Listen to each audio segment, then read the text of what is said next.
Idrografia antica, quali sono le scoperte che ha presentato oggi al convegno?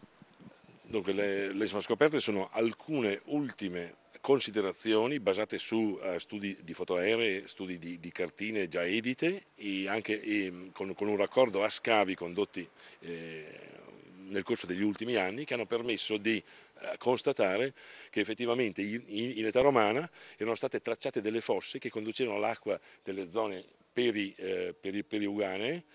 L'acqua non stagnante veniva condotta in Adige tramite strutture in trachite, tramite argini, per cui c'è questa imponente opera che deve essere ancora del tutto, insomma, scoperta, ma di cui cominciamo a aver qualcosa in mano finalmente.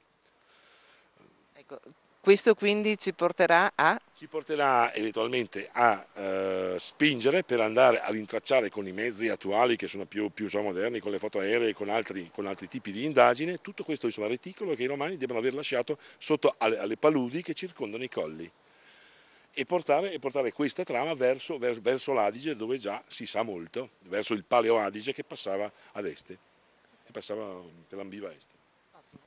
Le recenti scoperte dimostrano la presenza dell'uomo di Neanderthal anche sui colli Euganei.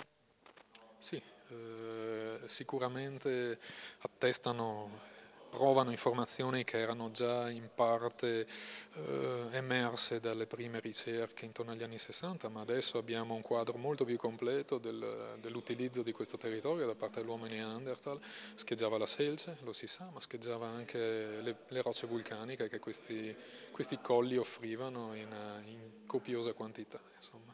E la cosa interessante è che si ha anche una variabilità nello sfruttamento di questo territorio, cava di prestito per fornire strumenti, coltelli per la pianura padana, per i Monti Berici, ma anche luogo di abbattimento di animali, di lavorazione delle materie prime, di installazione di accampamenti.